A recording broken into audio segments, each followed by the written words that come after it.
Another day na naman, uwi na.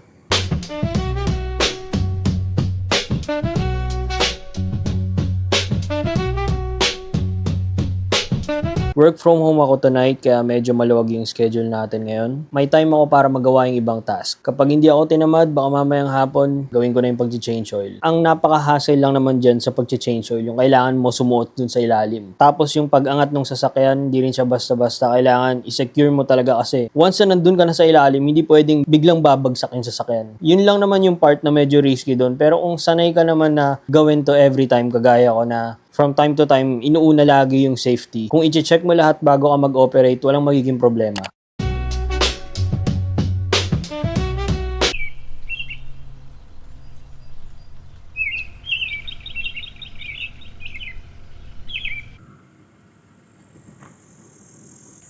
Mic check, mic check. Okay, so sinoli ko na yung mga tools na ginamit ko pang change oil. Dun sa last na vlog, isa dun sa task natin yung kinakailangan mag-change oil. Okay na yun, nagawa ko na. Today is Wednesday and hindi ako sure kung ma-upload ko tong vlog na to by Friday. Maybe even Saturday. Sa mga gumagawa ng content or anyone na into art, kahit anong hobby na ginagawa nyo na gustong-gusto nyo, may mga times na parang minsan naka-turn off yung pagiging creative ng mind natin. And isa tong week na to sa mga episode na yun. Parang wala akong gana, wala akong motivation para gumawa ng videos. Pero okay lang yun kasi napagdaanan ko na to before. Kagaya nga nung sinabi ko kanina, isa lang to sa mga episode. Isa lang sa mga moment na naka-turn off lang talaga yung pagiging creative.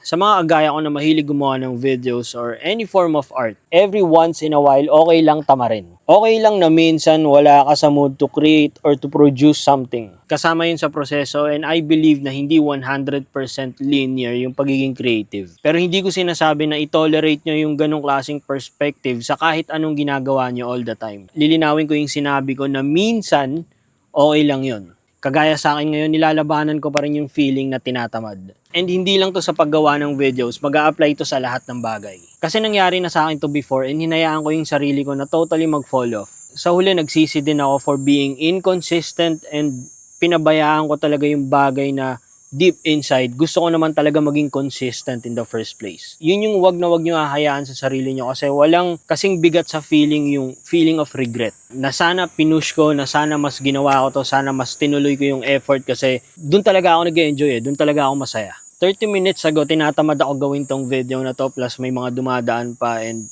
wala naman akong pakialam, di naman ako nahihiya. Kahit pa paano confident na rin naman ako sa ginagawa ko. Imagine tinatamad ka na tapos parang marami pang distractions or may mga cause na pwede kang mahiya sa kung ano man yung ginagawa mo. But still, tinuloy ko yung ginagawa ko and now, ayun, ganado na ulit ako. Feeling ko umandar na naman yung momentum. Naiisip ko ngayon na feeling ko pag uwi ko ng bahay, gusto ko na ulit mag-edit, gusto ko na tapusin tong video na to. Kailangan mo lang talaga ng push, ng tamang mindset. Kung ano man yung gusto mo gawin, gawin mo. Normal lang na tamarin, but huwag ka magpapatalo dun sa ego or dun sa katamaran na yun. Stop making excuses kasi yung mga excuse na yun, yan din yung magbibigay ng regret sa'yo.